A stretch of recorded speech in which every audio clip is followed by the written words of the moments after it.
Hey guys, this is your Cyber Sensei here. Today we're going to be talking about setting up Kali Linux on our machine, making sure everything works properly. We have all the proper network configuration and all the resources needed in order to run, test, exploit, and exfiltrate different data. First of all, we're going to be starting with choosing the proper Kali Linux distribution from the official website, which will be kali.org. Once we go to the right place, we have to choose the proper setup and distribution for our needs. You see here, you have 32-bit and 64-bit option. You have the pre-built offensive security VMware images used specifically for the different exams and penetration testing certifications. So you have to think carefully here. If you have a 32-bit system, for example, it's not a good idea to get the 64-bit options since they're not synchronizing very well together, and you get some problems by running 64-bit on the 32-bit system. So in my case, I'll choose the 64-bit one since I'm using the VMware workstation. I'm gonna choose to download it via HTTP, but you can also choose the torrent version, whatever works best for you. As you see, you have the SHA hash value, which will help you get the integrity check at the end if that's needed. So let's go ahead and move forward with it. Now let's go to our VMware workstation here. You can also choose different other options for virtual environments, virtualized kernels. So here you can see that I already have some Kali Linux installed as virtual machine. You can also install Kali locally on your machine, for example, as dual boot, and you can have both Linux and Windows on one machine, physical machine, I mean. But in this case, I encounter some problems um, often, so I prefer using virtual machines since it's easier to configure, easier to maintain, more flexible while allocating resources, and of course scalability is way better. And also, if you try to break something or you're doing some interesting things related to penetration testing, ethical hacking, and some controlled malware running on different virtual environments, it's way easier to destroy a virtual machine and then spin it up using a snapshot, for example, or just spin up a new instance. So I really recommend, if you have the needed power, just go ahead and use virtual machines for all your testing environments or different penetration testing setups. Now let's move forward and see how we're going to install Kali virtual machine on VMware Workstation. We're going to go to the upper left corner where it says File section. We click there and we click on New Virtual Machine section. Now we click Next, choose Install Disk File, of course, the one that we just downloaded. Click Open, and then Next. Make sure everything is Linux, of course, and then choose what version are you using. In this case, Debian 8 point something.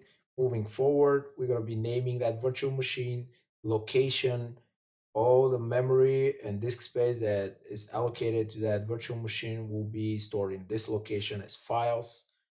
So make sure you choose proper location. I'll be using the default one. For VMware, you can also choose something else if you like to. Now, moving forward, looking into different options for the minimum disk size. You see that here I'll be giving like 25 gigabytes. You can always change that if you need to. Customize some settings here. Of course, RAM is something very important. Allocate some extra. I will start with 4 gigabytes. NAT connection will be preferred here. And all the other options I'll leave as default. Move forward. We have that machine startup already. Power it on and see what's gonna happen now. We look at the Dragon here. You have the live boot. As you can see, there is a live boot option, which usually goes with external drives like a thumb drive or something where you can boot out of that drive without actually installing the distribution. But keep in mind that now we're going to be installing it on that virtual machine. The live boot is also good to troubleshooting. If you have trouble while booting live, you might also encounter trouble installing Kali. Let's move forward and see what the process of installation looks like.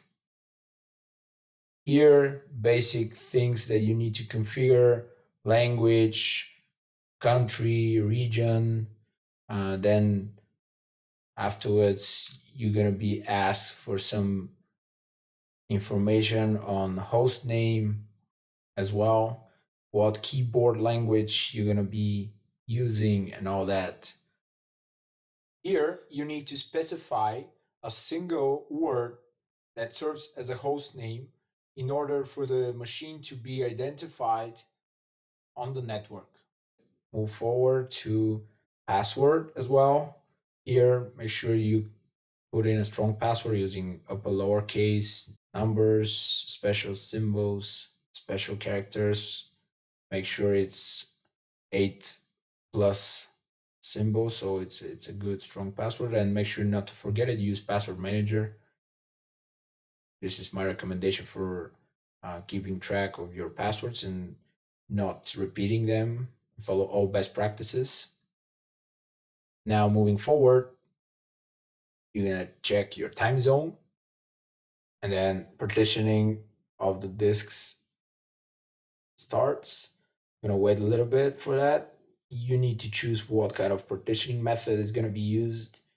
By default is the guided, and it's actually using the entire disk and distributing everything using a special methodology without you needing to think too much on it.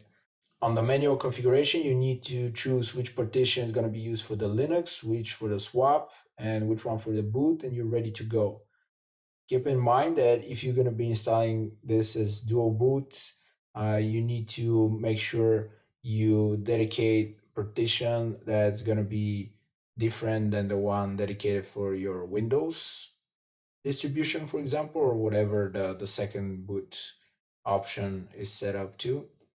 Now, moving forward, we are choosing partition disks. We're going to be choosing guided partitioning, as we already mentioned, and choose all the default options which are recommended by Kali Linux installation guide. Here, you have to specify partitioning disks. Again, let's wait a little more and skip that part. Moving forward,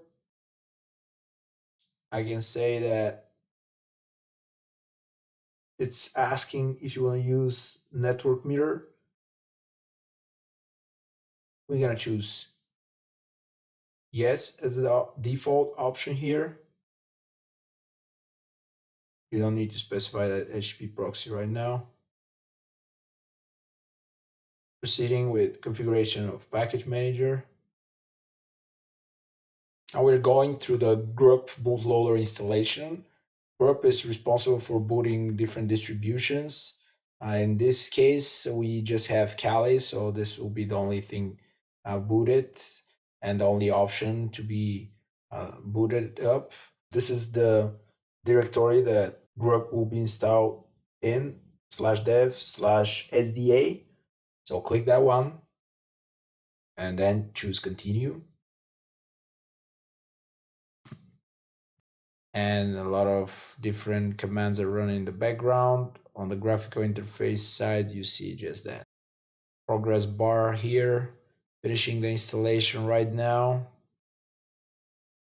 If you encounter any trouble while installing Kali, I recommend going back and doing a clean new install. Just look carefully. Now click continue in order to finalize everything. This is the group bootloader that I was talking about. As you can see here, we have just that Kali new Linux option, and then you have the advanced options as well. Just click on the first line and let's keep moving. Once you press enter, it's going to be loading the operational system. Put in your username. By default, it's going to be root. And then the password that you've chosen. Root privileges are equal to administrative privileges on Windows machines. So this is that analogical permission level for Linux. And we are ready to go. Everything is installed. Now stay tuned for our next video when we're going to be configuring and start working with some cool Kali Linux tools. Thanks for watching. See you in our next video.